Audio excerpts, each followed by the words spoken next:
that nobody buys an unprofitable property again. We have over 6 free courses with over about 50 hours worth of content training people about my entire process that I've used over the past 2 to 5 years. Within the past 2 years, I've helped some of our clients find over 140, actually over 150 properties as of now, allocating about $70 million. dollars. And every single last one of those properties is a positive cash flowing property. So we have a 100% success rate on finding properties that work for short-term rentals. And so, like I said, I live and breathe Airbnb data. It's all I care about. And I've got to work side by side with Taylor Jones for quite a while, but I'll let Taylor give his introduction. Yeah, appreciate the tee up there. So I'm Taylor. So I run the acquisition side. Been a part of those 150 plus transactions. So finding the deals based on the data. So taking a direct funnel from John of okay, this is what the data is telling us for this market, and then going out finding the property that matches that data, underwriting that deal, making sure it checks all the boxes, writing the offer, securing the contract, and getting it to the closing table. So yeah, underwriting thousands upon thousands of prospects to get down to what are those winning opportunities. And yeah, so it's been fun to help go acquire those 150 plus properties the past 2 years for our clients. Amazing. And thanks for the overview. I'd like to just ask a question about your story. Let's start with you, Taylor. How did you get pulled into the crazy SDR world? How did you get pulled into entrepreneurship? Did you have experience in that before? How'd you get here? Yeah, lifelong sales guy. So would just chase commission, different sales jobs. Naturally, COVID hit, had a client-facing sales job, so wasn't fired, but I couldn't go sign new contracts. And as somebody who's 100% commission, that you're kind of stuck in the air. So March, April, May of 2020, I had all the time in the world. Always had an itch for real estate. Wasn't sure what I wanted to do. Looked at everything from BRRRR, flipping, wholesaling, Section 8, multifamily, everything in between. Have been a consumer of Airbnb since 2015. So me and my wife have stayed in 24 different Airbnbs across the world. So never looked at the unit economics from a host side. And so now that I had all my time on my hands, I started studying like, I should really look at this further. Did a whole deep dive, started consuming YouTube content, reading books, Bigger Pockets podcasts, everything in between. And then finally just decided, hey, I'm going to go buy a short-term rental. Ended up buying one 8 hours away, sight unseen. So really jumped in head first. First That's one, I was amazing. super Sight addicted unseen? and yeah, flew up for the inspection, but bought it, sight unseen, flew up for the inspection. The inspector's like, hey man, it's pretty good, needs some minor work, but should pan out. I took some photos, came back, then went back up and we renovated it. We added, new amenities, added new furnitures, listed it. And yeah, the plan was to keep working the sales job and just buy one a year for the next decade and then quote unquote, like, replace my income and I'll be all set. But that didn't last long. 4 months later, I ended up buying the second one. I got instantly addicted. And at that point, I was out of money and needed to figure out, oh, how can I start raising capital and buy more of these? And then got recruited to join a short-term rental private equity fund and, got to jump right in. So quit the sales job and joined a private equity group and haven't turned back ever since. Yeah. Fair to say you still see the upside in the market. Yeah. Yeah. Yeah. Very good. John, same question. How did you fall into this? I know, I'll share. I know a little bit about your story, John, because you were a client. I hope that's okay to share. Oh yeah, for But sure. Yeah. but for those that haven't seen your amazing rides, please share with the group. Yeah, appreciate it. So, I'm definitely not a sales guy. I'm the exact opposite of a sales guy. So, so I gotta love having Taylor there, but always been a guy trying to learn the world of business. I just love business. I love the whole concept of it. And so as a kid, I was kind of doing like the lawn care business and like a lot of people start off, right? And then I evolved and tried to learn different things as I continued to go. By the time I was 24, I was a financial advisor managing a good amount of money, had my name on the door, had my own assistant, had a business partner, had all this stuff, and I absolutely hated it. I thought it was like one of the worst career choices. So I decided I want to try and find something that was going to be a little bit different and allow me to grow constantly forever and kind of build something bigger. And it just so happened that I put my room on Airbnb and thought it was super interesting. I ended up coming across AirDNA, which is, where you can find all of the data. And the fact that I could see how much everybody was making, my mind just kind of blew. I was like, that's insane. Then you can do the math, right? Once you can see how much everyone's making, then you just work it backwards. And I kind of fell in love with that and realized there's a huge opportunity there. Went on to raise some money, open up 8 rental arbitrage deals, got a bunch of other property management deals, opened up a cleaning company, did most of that out of Chicago, and had some properties down in Scottsdale over in Michigan. Then COVID came around and sort of wiped that all out. And unfortunately, luckily I was able to sell off all of my contracts. Unfortunately, I had to, walk away from that business. But one Yeah. thing I realized that I did better than absolutely anything was studying the data. So I'm not the operations guy. I'm not the guy who's going to be figuring out the best way to put everything together. But when it came to understanding the data and knowing what to select and what not to select, that's kind of where I thrived. And I realized that a lot of people were actually looking for help with that, because I actually put Yeah. out a course on YouTube for free and thousands of people went through it. And a lot of people started reaching out. And I was like, maybe I can build something around this. And then fast forward to today, and I've, done a lot hyper focused around Airbnb data. And I feel like I have the best career right now possible. And I'm excited to see where it continues to go. But in Yeah. that process, when I had my business in Chicago, I actually was dying for a person to help me with taxes. And luckily, shared economy tax actually existed specifically to help short-term rentals. And I remember hearing when I heard that, you guys were like, that's all we do. I was like, that's amazing. I was like, please help me with my scenario because I'm a Canadian as well, right? So there's a whole lot of differences between Canada and the US. So anyways, you guys were my saving grace. Like I told you, it was awesome. And I love what you guys are doing. Thank you. Yeah. And continue to do, and I think it's awesome too when kind of pass the line, because we certainly, I think, address clients at different stages of the journey. I will say that kind of my thesis on this group right here is that some people jump in a little too soon without considering cash on cash return, the right area, but also without considering some of the tax benefits. And Yeah. there's some pitfalls too.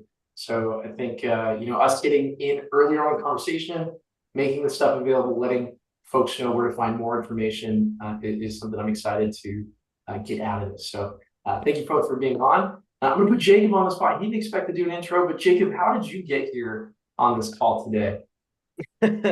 Yeah, well, Miguel actually poached me from my last gig. No, I'm just kidding. Yeah, so lifetime, sales guy as well. My background was actually not in tax. Yeah, funny enough. I mean, tax was always the hardest subject as far as school for me. My background, I worked for Milwaukee Power Tools, if you guys are familiar with that. So I was selling, slinging power tools. And then I honestly just hated the job, likewise with John over there. So I just did not see the growth pattern for me, and it just didn't jive with what I wanted to accomplish long term, short term. My dad runs a small business as well, so I kind of identified I wanted to get away from corporate. And I want to work for a small company that coincides with my beliefs and what I want to accomplish. So lucky enough, Miguel and our COO Ashton reached out to me, and I just interviewed with them, and that's pretty much set in stone. I've been with the firm for almost 3 years now. Yeah, and I will say, I think Jacob, you've learned a lot about tax. You went A lot. from helping people that were maybe renovating their house or maybe their commercial, I don't know, with power tools. Now you're still helping people that are renovating their house. Exactly. Yeah, For exactly. Airbnb And or I as love exactly. And if you guys have ever hopped on a call with me, feedback I get is I like to talk. So, and with that being said, I genuinely want to make sure that we take care of you guys. And so my main role and goal with the firm is to just understand your needs, your wants, and match you up with the appropriate service and package for you guys. Beautiful. Mhm. You'll get your chance to talk today, Jacob. Don't worry. Let's just talk quick agenda. So we have a little bit of presentation, Q&A, interview style. So we want to make sure that we're covering important topics, but also ask some questions in between, keep it dynamic. We're going to start with the lightning round. We've done that in the past.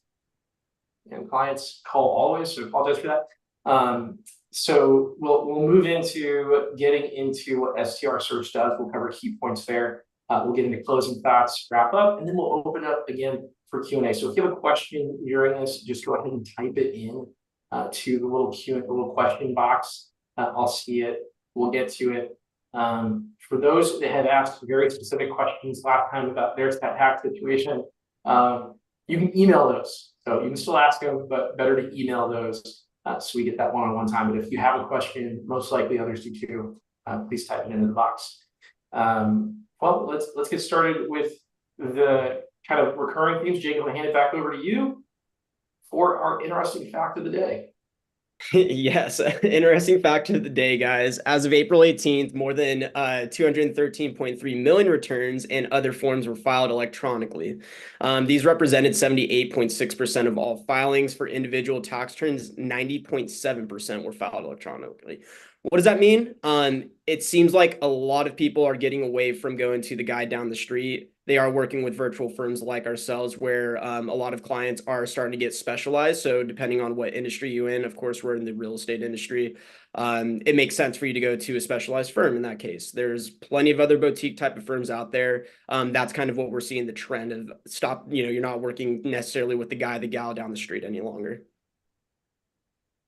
So there's still some people that haven't filed their taxes, is what I'm seeing, which happens to be if you're in real estate and you do tax strategy, or you're still waiting for docs from a K1, a partnership, you're typically filing an extension. But get some FOMO. People are already done. If you're not, get it done. If you guys, of course, the next slide, go for it. I was gonna say I paid my taxes this morning, so this is a very appropriate time to be on this call. Had to go to the bank. I'll self-identify. I file an extension every year. I have not filed yet. I will not file anytime in the next, time soon. So I'm a perennial late summer, early fall filer. That's real estate investing 101 for you. That's right. Yeah. My girl, and then, of course, we have clients that get K1s like September 15th. And we've got like 15 days to go to be early. So you might be on the good list still, Taylor, and good job, John. I'll personally share. I extend always, but I do pay. So I have to. Yep. I personally think that's the best hygiene. Is kind of know what you owe, get really close to it, make that payment, and maybe if Congress does change the rules, some people talk about this one, there might be a little refund. So with that said, I think we wanted to get into some questions. We've got a list to pick from. And I think we wanted to maybe just pepper out 2 or 3 of these and start kind of getting into what we're going to cover. So we know we're going to cover it, but I just want to get a flavor of the information we're going to cover. These are some of the questions that came in earlier in the call. We can come back to these. We can answer new questions on the back end. We're not going to cover all of them. But let's start with question number 1. What is, well, actually, I think you might get to that next slide. I'm gonna ask question number 2. I'll tell you why. How many markets should someone find when they're starting to search? How many markets should they compare? Okay, good question. So it's gonna depend on everyone's situation, right? Some people need a little bit more information to actually feel comfortable with it, but a lot of people have preferences. And so it's okay to have preferences, I think is like one of the main things I want to get across here. If you want to be in a beach market, go to a beach market. There's a lot of them across the United States. A lot of them work. You just got to kind of study them. So with that being said, how many markets should someone find? One, you should find one market and you should know it like the back of your hand and know everything about it. But you've got to be able to go through quite a few other markets until you find the one that is best for you. And so you're probably going to look at, 10 to 20 different markets and narrow it down. And eventually you're going to realize that one of those markets is better than all the other ones. If you're a psycho like me, you're going to go through 300 plus markets, potentially even more, until you narrow it down to a handful. But not everybody needs to do that. And I want to follow that up because I want to be careful for those that are like between maybe many markets. What is your process to narrow down? Someone comes to you, they're brand new, they haven't done it before, like you're super experienced now, like, hey, I'm between 10 markets. How do you go about, kind of evaluating like how far they are on the journey and kind of what they should do next? First thing is always regulations. So if you're between that many markets, there's probably a handful of them you could get rid of just simply based off of the regulations. then you're probably looking at the amount that you can actually afford within those markets. So trying to find which market's going to give you like the best bang for your buck is going to be a good way to sort of organize those from which one's best to worst.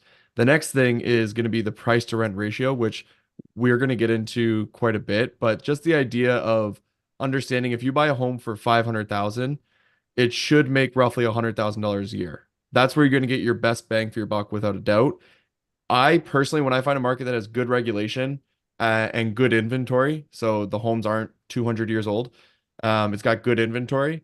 The next thing I care about is what is the price to rent ratio? How close are those two? Ideally, 20% is where I like to be, but 15% works and 30% is the best case scenario. So, more revenue, lower purchase price, obviously is the best way to cash flow. Whichever market has that best ratio is going to be the best for you.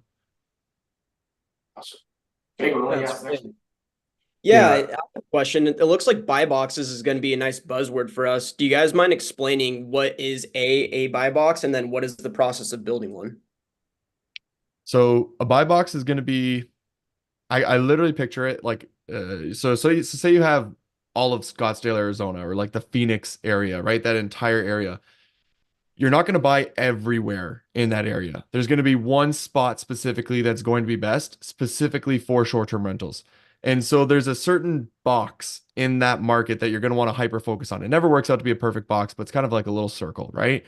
And then within that, you have all of the criteria in the world to understand what is the absolute best thing to buy within that specific area of a market. So, as an example, in one of our markets, we look for properties that are 4 bedrooms, that have high ceilings in the living rooms, that has 2 living rooms, that has a loft that can be converted into a fifth bedroom, has a flat backyard, and has a deck that's a decent size. There needs to be enough seating for at least 10 people within the dining room, and the game room has to be larger than a pool table to be able to fit a pool table and a couple more things in there. And so if we can find a property that has all of those requirements and it needs to have a bit of a log cabin look on the outside and not have too many windows, and if we can have all of those requirements and it's under 400 to $500,000, we'll actually purchase that property because we know it's going to be our best case scenario. So that's one example of one buy box that is like hyper focused within one market that we have, and that's in one specific HOA out of about 60 in that area. So Mm-hmm. does that, you know what I mean? So when we find a property that meets all those criteria, it's like purchase it within seconds, purchase it, right? Gotcha. Yeah, that's And very interesting. and you probably get into it, but I just want to clarify, like, is the buy box geographical, or is it like once you have the geography, it's meeting the criteria?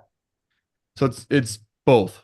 It is both. So it's Okay, I going to get it. be a Yeah, yeah. yeah, it's going to be a specific part of that air market, and then it's also going to be all the information of what's the best thing to buy within that market. And it's all the inefficiencies and little things that drive more revenue and give you a more of a competitive advantage. And those are all the little things that you're looking for, and you want to stack them.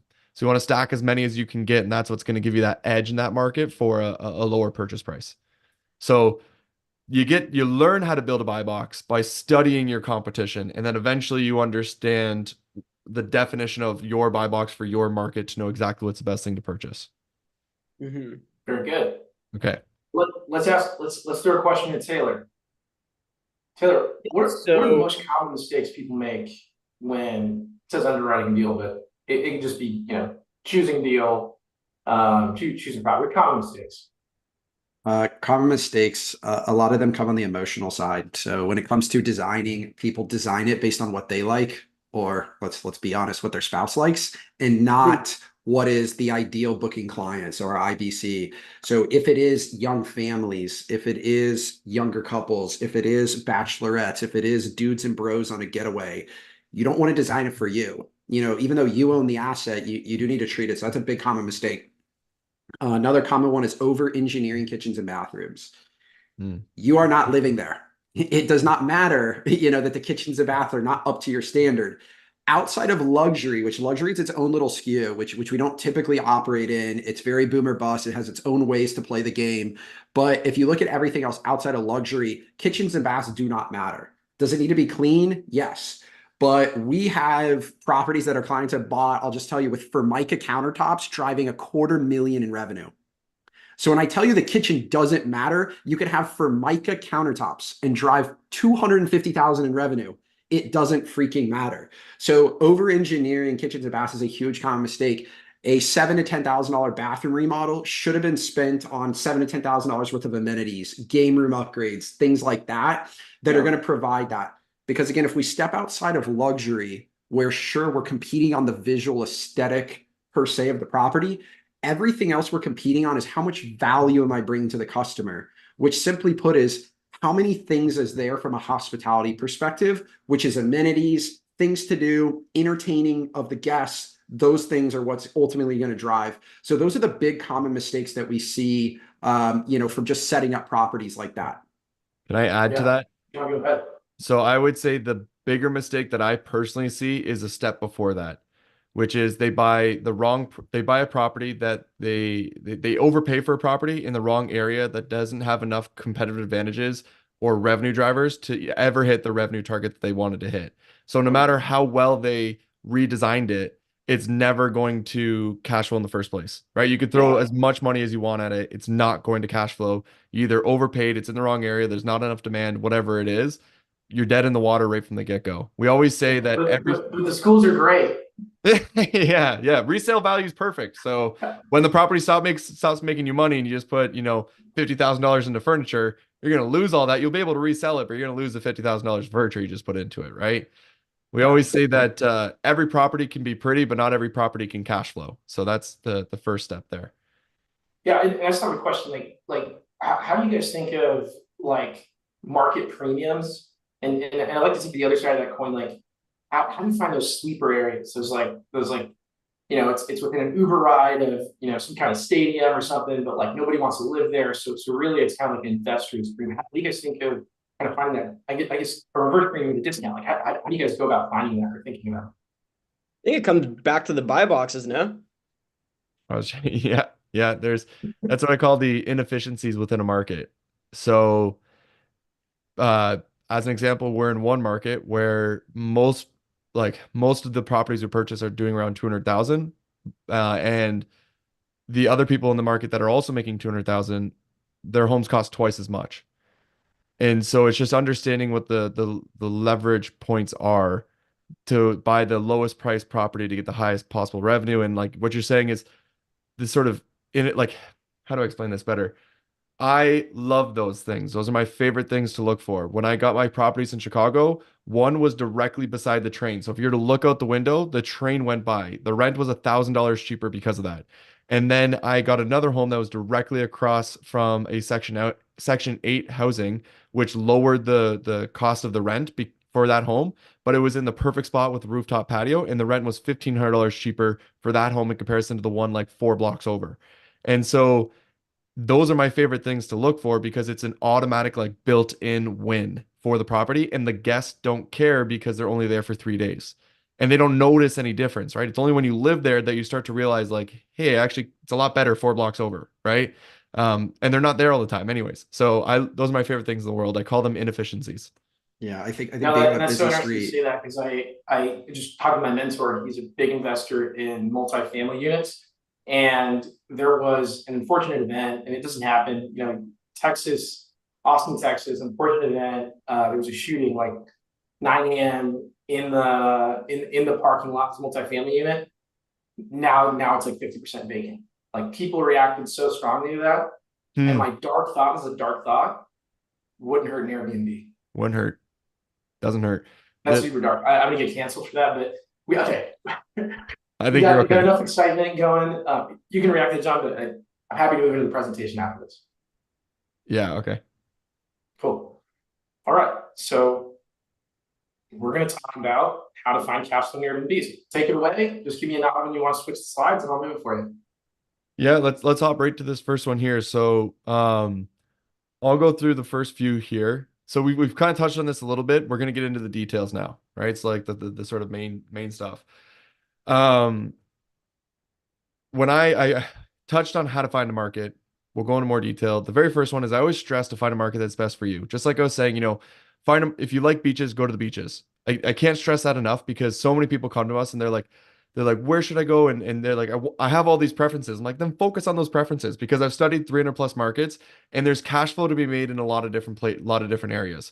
And so go where you care because if you care about it, you're going to put more effort into it. You're also going to have to go to it about once or twice a year, potentially. So you want to be able to actually want to go to it. And it's not an easy thing in the long run to do this. So you want to make sure it's a place that you actually care about. So always start off with the best place for you specifically. Obviously, it's got to be within your budget. That's an easy one. And you want to make sure the regulations, I prefer the regulations to already be in place or to feel extremely confident that they're never going to put regulations in place that are going to go against it. So, markets that don't have regulations, super dangerous. Markets that are overly regulated, you can't even really enter into them in the first place. So, you're finding those places where they actually are okay with you doing short-term rentals, you're kind of good to go. The 20% rule is what we touched on a little bit already. Also, it's that price to rent ratio. So if I'm buying a home for, let's do easy math. If I'm buying a home for $1 million, it's got to make $200,000 a year, right? That's if you do that, you're going to cash flow in a way that you're going to be really happy. That's why I always tell people you can make it work for less, but you're going to be really happy with a 20% price to rent ratio. The next thing is you want to make sure that that market actually has inventory that meets the style of the homes that are driving a lot of revenue in that market at the right purchase point. So what I mean by that is if you notice that all of the homes making $100,000 a year are cabins with pools, then you need a home that is a cabin with a pool at the price point that's going to work to hit those revenue targets. And then the last thing is saturation. Some markets are getting just flooded with listings. That doesn't mean that they're saturated, right? A saturated market would mean that everybody's making less money. So there's a way to be able to look into the market and ensure that the revenue is growing faster than the supply year over year. And that's how you know, even if there's 1,000 more listings over the last year, the revenue is still keeping up. And so then each individual listing is still being able to make the same amount year over year because you don't want it to start going the opposite way. That's where you're going to kind of get in trouble, right? But some markets just haven't met their demand. And so you want to make sure to try and hit that demand. Taylor, do you want to add anything to that? Yeah, I think it's not inventory, but it's what kind of inventory is hitting the market. So if let's just take Broken Bow, Oklahoma, for example, one, two, and three bedroom cabins make up 72% of the total supply. So like that would scare me if I owned a one, two, or three. At the same time, if you start buying fours, fives, and sixes, which are gaps in the marketplace, inefficiencies in the data, I don't care if 1,000 new one bedroom or two bedroom cabins come online. That's not my competition. So to say something is saturated is a very broad term of somebody who hasn't deep dove the data on an individual basis for that market. Now, if 1,000 new 4 and 5 bedrooms came on market in Broken Bow, I'd be a little nervous because now my way to stand out is becoming flooded. And so it's going to be harder and harder to win. But again, if 1,000 new 1, 2, and 3 bedrooms come online, I don't really care, because those are already a glut of supply in that market.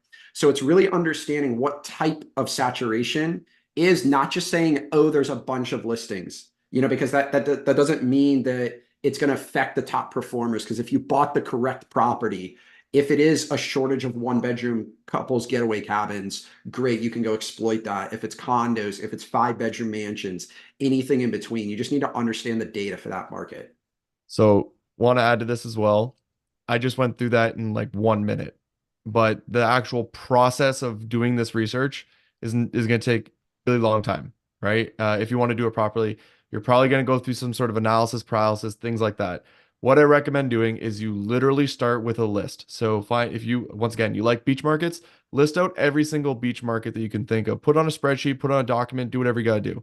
And then go through, does my budget allow for any of these or not, right? And then you're going to kind of mark them off and then go through it again and say, let's check the regulations for each one that does work for me. And a bunch are going to get marked off. And what you're doing here is you're going from a large list to a short list. And you're just going to keep going through it until you've got this really short list. And then when it gets to the 20% rule, you now have this shorter list in comparison to what you would have started off with. And you can go over to AirDNA, and there's a way to see what the revenue is going to be for AirDNA, even on their cheapest subscription model, and be able to get a general idea of how much a 4 bedroom in this one beach market is going to make. And then you can also go to Zillow and see how much the 4 bedrooms are selling for.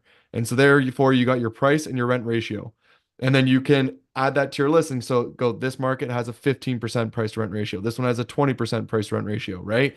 And then once you've done that, you have your remaining options and you have them in order from who's making the most to like which markets have the best price rent ratio. And that's going to create this really short list that you're then going to use to really deep dive and really like build that buy box for, because you can't build a buy box for every market. If I were to build a buy box for Austin, Texas right now, it would likely take me about 2 weeks to really go through everything. I'd end up probably having about 5 different buy boxes in Austin, just knowing what I know about Austin, but it would take a really long time to dissect it all. So I only want you to build a buy box for 1 to 3 markets, right? Yeah, that's So, helpful. yeah. All right, building a buy box. 4-step process. Okay, cool. I'll run through this, Taylor, and then I'll get your input on it unless you want to say anything before I get going. Good to go? Okay. So when you're building a buy box, right? The first thing you need to do is make sure that you're only working with good data. So I talk about this on every single podcast or webinar or anything that I ever do. I have to stress this every single time because it's still not common knowledge. The providers of data such as AirDNA, PriceLabs, Rabu, anybody else, okay? They are scraping the data from AirDNA. And so it's not the actual data from that actual listing, it's their best estimate based off of what they can get from online. And so a lot of the times when that happens, it's not 100% accurate. And the way that the process works is that they're recording the calendar every single day. So every day their algorithm goes in, records the calendar, figures out what they have available, what they have booked, and then they record that and then they go back again the next day. And so then if you had a day available and then they come back the next day and it's gone, and let's say that day available was $100, they're going to record that you made $100. And then they're going to do this every single day for 365 days, right? And so by the end of 365, they'll have a pretty close idea of how much you actually made. But after 30 days, they only know how much you made over that 1 month. And you can't take the 30 days and times it by 12 because of the seasonality of this industry, right? So what you need is you need data that's been tracked for almost a full year. And that's one of the main things you're going to want to ensure that you're working with good data. And then you're also going to want to make sure that the host is a full-time host because that's the other area where data breaks big time. So if you have a part-time host, the algorithm has a really, really hard time of understanding that and it gets the numbers really wrong, usually always overestimating. And so if you have a full-time host and it's been tracked by these data providers for almost a full year, then you know you're working with good data. And the way that you know it's a full-time host is that they have at least 1 to 3 reviews every single month for the past 12 months. Okay, that's just how it works as a host. You get those reviews. And so the first thing you want to do is if you're diving into a market and say you're using AirDNA or PriceLabs or Rabu or whatever it is, clean up the data. Make sure you're working with the good data. And if you're going to be buying homes, just study only the 3 bedrooms to 5 bedrooms because those are typically all the homes. You don't need to clean the data for 1 bedrooms and 2 bedrooms. Okay.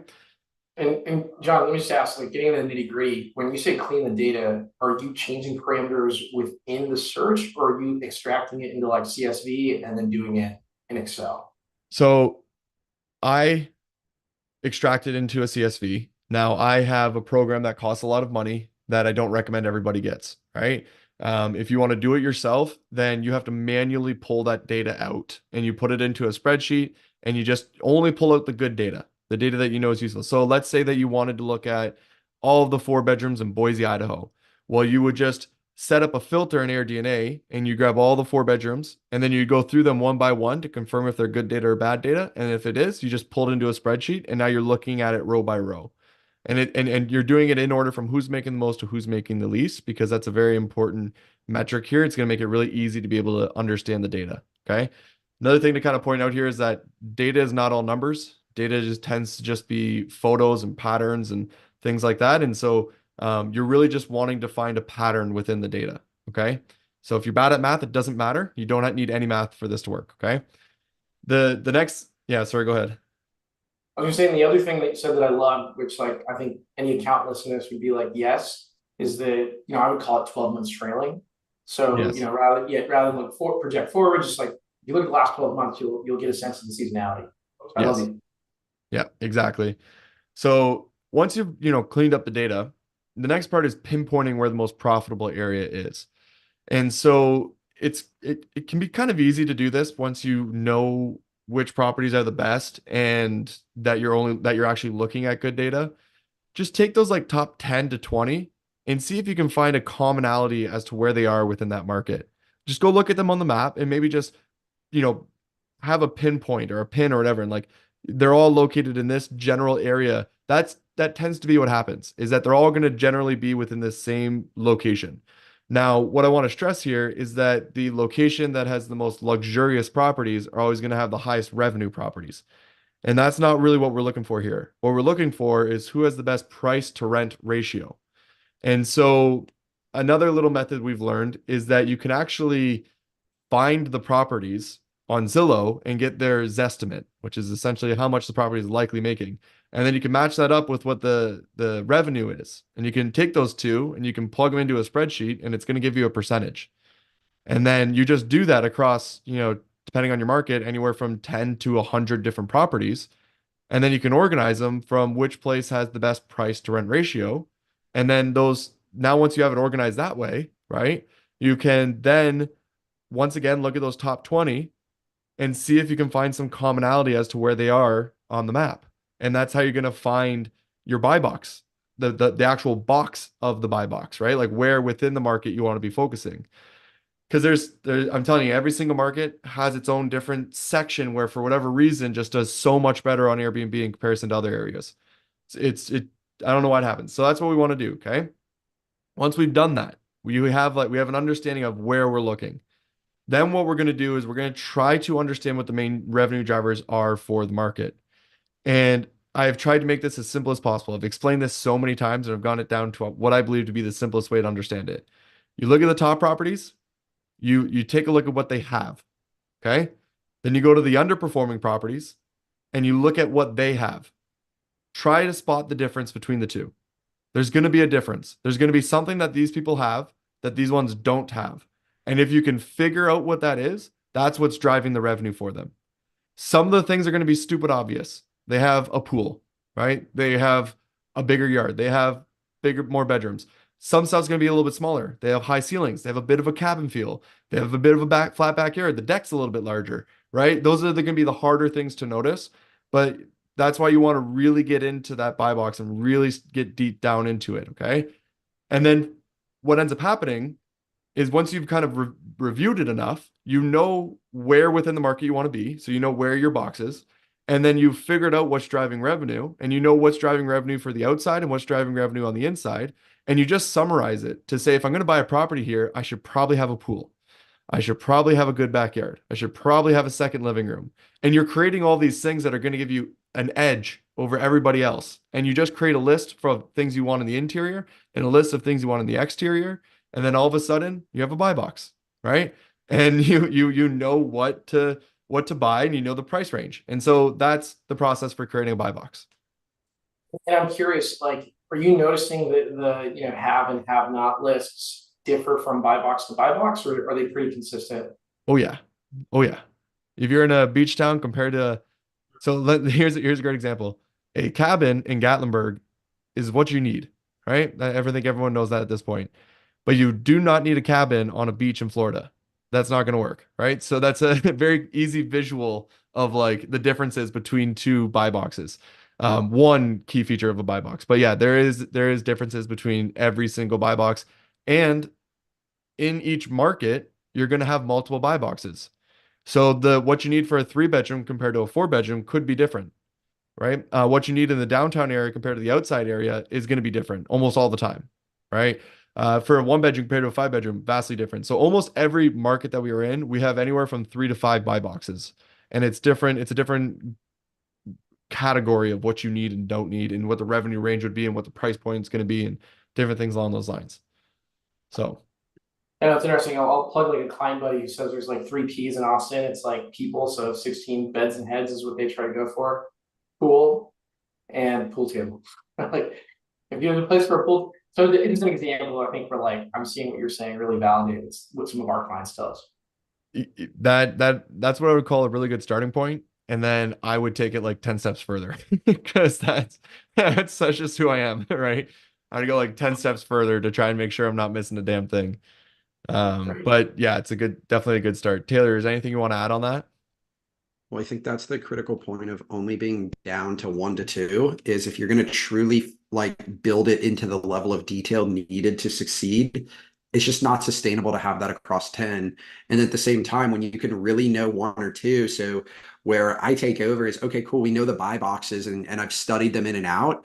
Now I need to go find the real estate. So when you're looking at listings every single day in these markets and I'm getting these alerts, you start to see where mispriced opportunities are. And then you can jump on it because you start to understand, oh, most 3 bedrooms come online at a 500K price point. I've all of a sudden found something listed at 425. It's like, boom, like why can I go after this? Why is this one less efficient? Did the seller just significantly underprice it? Or things we talked about. Hey, it's on the busy road. So that's an inefficiency where I'm okay paying 425 to be on the busy road. Nobody wants to buy their primary residence there. But like John said, they're in and out in 3 days. They could be at the beach all day. So they're just there to sleep and eat breakfast. They don't care about the busy road. They've got the pool in the backyard anyway. They're not hanging out in the front yard. I found my inefficiency where I can lock in a lower cost basis, have a lower debt payment, still drive the same revenue, which is just going to put more cash in my pocket. And that's where just being so hyper focused on one individual or two tops, because then you could start to study it in and out and you could look at, what I always do when we get a brand new buy box is I just sit there and study the listings every day for about 2 weeks. What comes online? What does it look like? What is it priced at? And you're gonna set up your Zillow alerts, absolutely. So you'll have your little shape. It's never a buy box. It's never a square. It's gonna look squiggly, curved up and down. This little pocket. One more slide. But One more it's slide. like how Congress draws districts. Yeah. Click one more slide.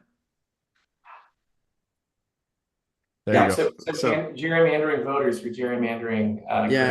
Here we go. So we've got this like one little pocket. This is where we want to be, but not too far south. And then there's this price, up to 600 grand, 3 or more bedrooms. It's a single family home. And then the filters could be everything from no HOA to minimum 1,250 square feet, because if it's not big enough, we don't want to buy it. Or, oh, it must need a pool. And then that's just going to filter us down to like, okay, these might work. And then I'm going to click in and look at each one and see, okay, like, why is this one better than the other? Where's the pricing opportunity? Where is it mispriced? Other great thing you might find is it's listed as a 3 bedroom on Zillow, but they've got an office.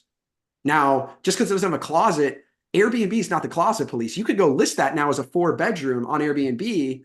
Like, you don't need that closet, to be there. Now, maybe for technically selling the house and the tax records it is, but now I'm buying it at a 3 bedroom price point and I'm operating at a 4 bedroom from a revenue. That's an inefficiency because I'm locking that in. And the only way you discover this is from continuing to look at homes in that buy box, in that market every single day. And then you start to understand your opportunities and you pounce on it from an acquisition standpoint.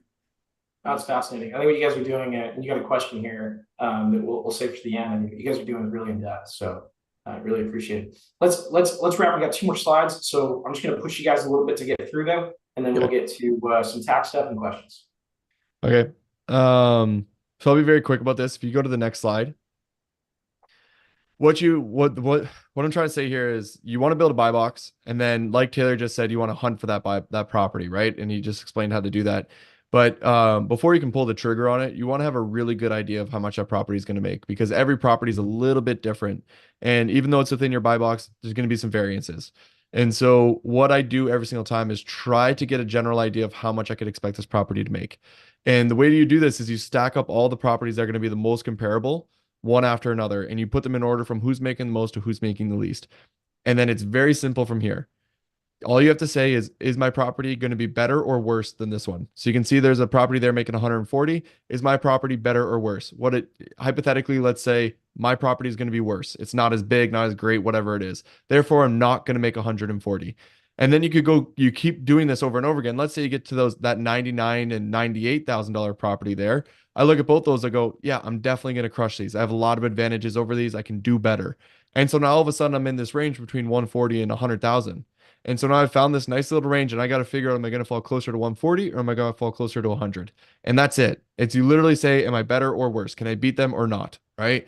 And you'll find your revenue range. And it's extremely important to do because everybody overestimates. Everybody on earth that I've ever talked to is like, no, but I'm going to make it the best thing ever. And I go, you're not going to beat that luxury property just because you emotionally want to. Right. So you got to be realistic about it. And this process really helps do that. Very good. And then I want to come back to the earlier point you had. So if I'm thinking I'm going to make 100,000 in revenue, what's the max purchase price you're thinking? 500,000.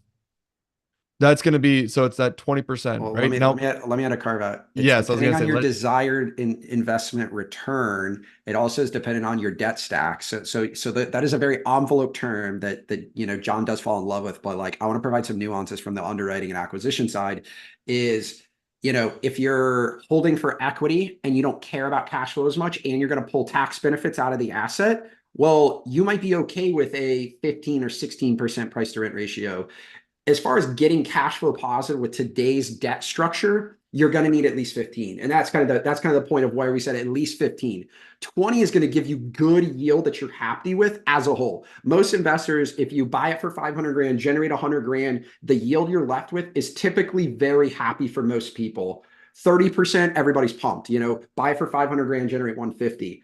But at minimum, you're going to probably need to suck out 75 grand. Anything underneath, between your Wi-Fi, your utility bill, your debt service, the household supplies, the maintenance, all those expenses, you're not going to be left with a whole lot of yield at the end of the day.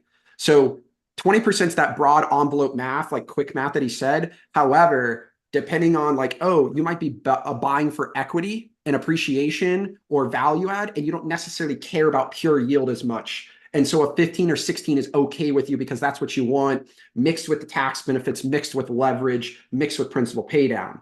If it's a pure yield play, yeah, your goal should be 20. Like take everything else out, but that's not, everybody's not investing for pure yield. There is tax benefits, there is principal pay down, there is leverage, there is, do I want to hold this asset? You know, do I want a pure cash flow in Tupelo, Mississippi, or do I want to maybe invest in Miami where I'm getting a slightly less yield, but I don't own in freaking Tupelo, Mississippi or Sheboygan, Wisconsin? You know, like those are nuances you do need to consider. And a blanket 20% rule is again just a blanket. It's not the end all be all. Well, I think for those that maybe aren't numbers conscious, you know, at least you've got kind of a target, right? It's kind of up to you what other factors get you away from it. But I personally like it. I mean, we look at cash on cash return. I'll tell you, even our syndicates, which are you know very big money plays. At the end of the day, it's just like, hey, what's the cash outlay from the debt side, right? It's gonna be 20% on commercial deals, and what is the what are distributions over time? Yeah, and net of tax benefits, it's even better. But I mean, today with a 5%, you know, just putting money in the bank. I mean, you've got to do well in order to make this, which I think is why the research you guys do is so valuable. Yeah, I think it's important just from the client's perspective, just because you know, they're not generally looking this closely at data. You have to be honest with yourself too on what your long-term and short-term goals are and consider with that yield too. So yeah, very interesting. Yeah. Okay. Well, let's talk a little about those tax strategies. So thanks guys. And you know, if you heard something for those listening and you want to ask a question, we will leave time. We're basically just going to show some tax strategies that increase cash on cash return. They are a part of the equation. We're not going to get into them. This one is more about thinking about it more holistically. But I'll basically just show these and then we'll leave time for questions. So if you heard something, you want to ask anything, go ahead and just pop it into the Q&A and we'll get to it. But yeah, I mean, I think just 5 key things. I mean, I think the biggest deduction you'll get is depreciation, and that's just for the purchase price. So I always tell folks whenever they come in through the door that just, hey, without doing anything, you know, just from purchasing your property, you have some amount of depreciation. And we talk a lot about accelerating depreciation. That's number 3, you know, implementing cost seg. That essentially means that, look, you might buy a property and if it needs renovations, which I don't know, guys. I mean, you tell me if you think about that when we talk about the 5X rule. Like if you're buying something for 500, but it needs 100 of work, that actually, let me just stop there. I mean, do you think of that as 600 instead of 500? No, we won't, because you'll have to figure out, like, if you're going to buy turnkey, it still needs to be 20%. If you're going to value add, like you're going to buy it for here, your cash on cash will come into play. So you know, either way you chop it, all you're doing is just moving where it is on the P&L. So, you know, we still are looking at the purchase price plus some level of reno to get to that revenue number, as well as, like I said, buying turnkey to get to that, you know, to get to that number as well. So, and anything in between. So, you know, we're going to still assess it as the going in basis, Sure. regardless of what that is, because we will be able to account for cash on cash in the back end. 100%.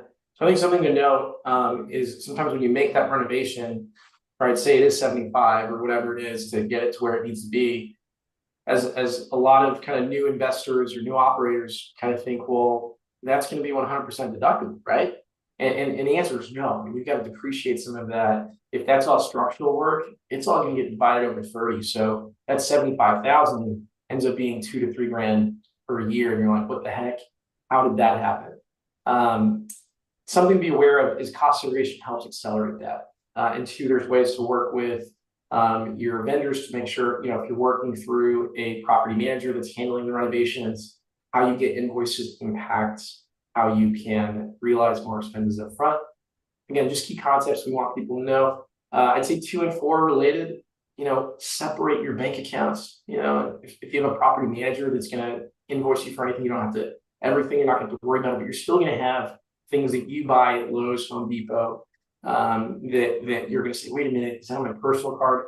And I think the biggest risk in our space for new or even experienced operators is they just forget. I'm not going to go to that card. You know, I use my United Chase card to get, you know, great miles deals, or like I'm in a promotional period.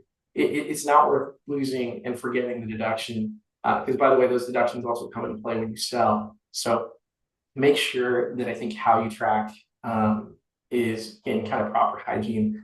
I'm gonna leave it there because I want to leave time for the questions we have here. We're gonna have to TBD all the tax stuff. If you want to, you know, ask us a question about this, feel free. I'll leave it up for just a second.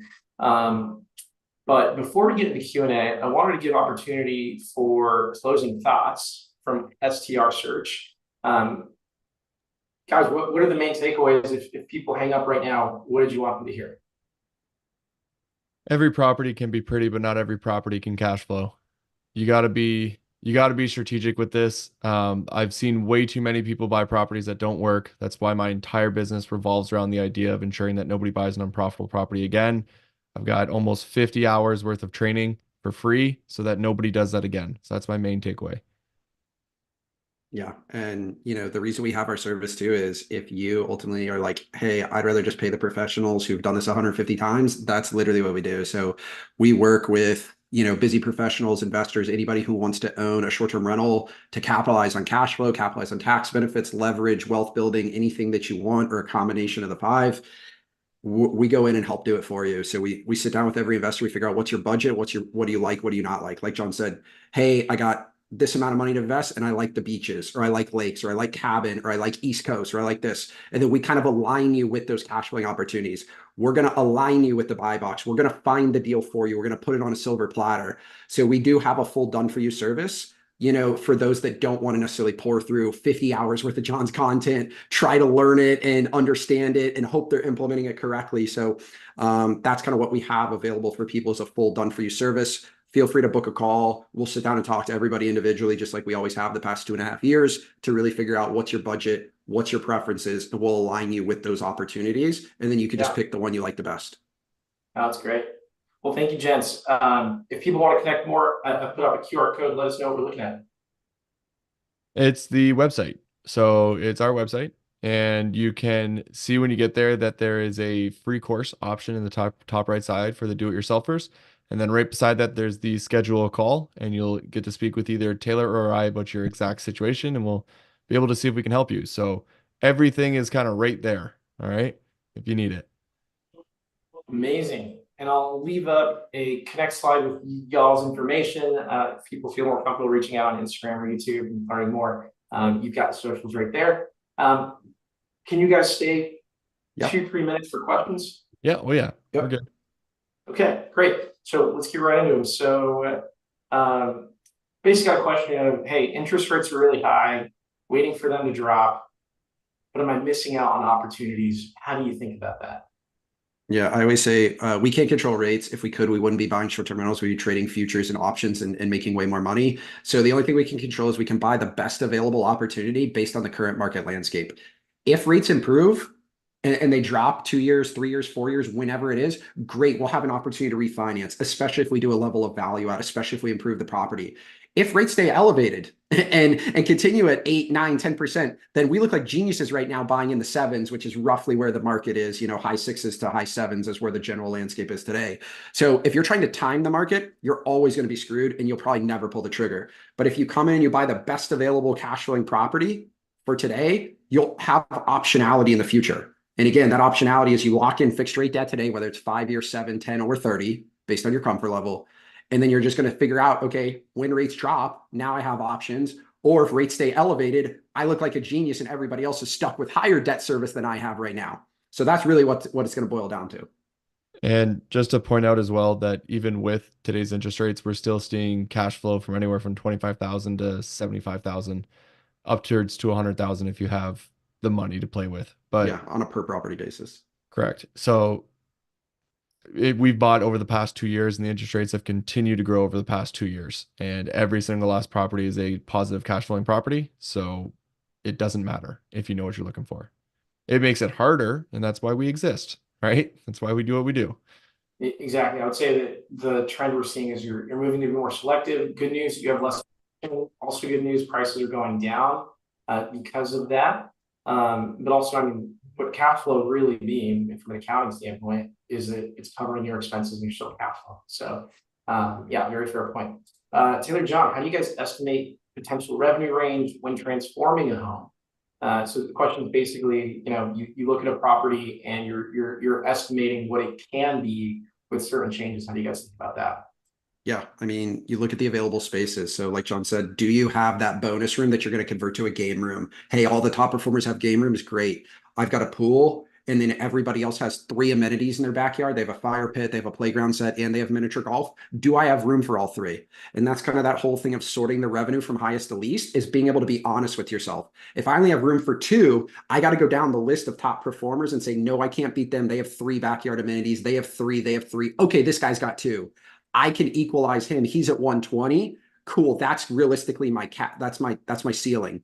And then I'm going to go down to, oh, this guy only has 1 backyard amenity plus a game room, and he's doing 90. So cool. I'm going to definitely be able to them. So you're just looking at what does the physical property have that you can transform. And it might not have 3 amenities today. That's very rare. Nobody's selling a perfect, ready to go, has everything you need to win short-term rental. Those aren't for sale today. What's for sale is the failing, crappy one that you could maybe transform, but honest opinion, most people are selling at too much of a premium because they're like, oh, it's an existing short-term rental, even though it's a failing short-term rental. So we'd rather just buy an existing product that's zoned and legal for short-term rentals that doesn't have a previous operating history, because that's not built into the price they're asking. So again, I can lock in a lower basis, drive more yield. So we're just looking at what does the physical space have? Okay. And then you go through that same routine John just mentioned, sort them from highest to lowest and say, can I add enough to compete with X? Yes, no, yes, no, yes, no, boom. Yeah, you're extrapolating based on market data. I love that. Thank you, Taylor. And then I got a layup for you guys. Creating this buy box sounds like so much work. Valuable, but time consuming. Assuming you don't have time to do it, how do I get a buy box? How do I work with STR search? Simple. Go to the website, schedule a call. We'll work with you. That's exactly what we do. That's what this service exists for. We know it's a lot of work. That's all I do day in and day out. So it's why that service exists in the first place, right? So we can do that for you. We take away the lift at the beginning of finding the property and getting it up and running. And then you can manage it, take advantage of the tax benefits, all of those things moving forward, which is the easier stuff to do, right? We just give you that really good chance of winning right from the get-go. Yeah, and it doesn't matter whether you're buying a 350K home or a 1.4 million and everything in between. So that's kind of why we sit down individually with every client and we're going to figure out where on the spectrum you fall. It doesn't matter. We've worked with all of those in between, from the 350K, I got a tighter budget, to 1.4 million and money, I want to just buy the best available. I don't really care what it costs budget, and everything in between. So book a call. We'll sit down individually with you. That's exactly what we do. We'll figure out your preferences. You might like something different than me, which is different than John, which is different, than Jacob. So we're going to sit down and figure out what you like individually, how much cash you have to invest, and what your goals are. And we're going to align you with wherever those opportunities are across the US. And Exactly. can I just mention one last thing on that? Last tidbit too is, are your guys' fees tax deductible for professional help, Miguel? Yeah, they are. Start Well, I just want to throw that out there. A lot of clients ask me, "Hey, are your guys' fees tax deductible?" And it's of Yeah. course. So I just want to make sure. Yeah, Win-win. Beautiful. definitely. John, I think you want to say one last thing on that. Yeah, I just want to talk about our strategy a little bit just because I think it's really important for people to understand.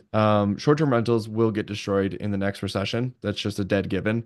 I went through COVID and my business got destroyed like overnight, right? Now, mind you, maybe it's not a COVID, but maybe it's a 2008 housing crisis, or maybe it's 9/11 or something along those lines where everything goes to shit all at once. It's going to happen again. I used to be a financial advisor and we studied the markets. It's bound to happen. And so what I am trying to do with every single client that I work with is to get them a property that makes it through the recession. Because if you buy a property today, anybody can win, right? But once we hit that recession time period where everything goes to shit, I want you to be able to still at least break even so that you can make it through, because on the other side of recession is the greatest time ever to own anything ever. And so I want to make sure that we can get you through that. If you can't get through that, I feel that we've lost, right? And there's a lot of strategy that we put into this to make sure that that can happen depending on your budget. It doesn't matter if you're working with 150 or 500,000. We have markets that work across the board for each of those. So just trying to stress the fact that you can't plan for today. You got to plan for the worst case scenario. And if you do that, it's going to allow you to win in the long run. And that's been our strategy since day one, and it's been working extremely well. So just wanted to point that out. Fantastic, guys. This has been so valuable. Love what you guys are doing. I personally will tell our clients when they fit your, kind of ideal client profile to go over to you. Very valuable webinar. We have other questions. They're just gonna, you're gonna have to reach out to John. And how special is that? You got his direct email right there on the screen. So thank you again for joining. Pleasure as always. And to anyone on that wants to connect further, YouTube, socials, and our website as well is where you get a hold of us. So thanks again, gentlemen. Have a great rest of your day. Thanks for having us on, man. Thank you so much, John Taylor. Yep. See you guys. Bye, guys.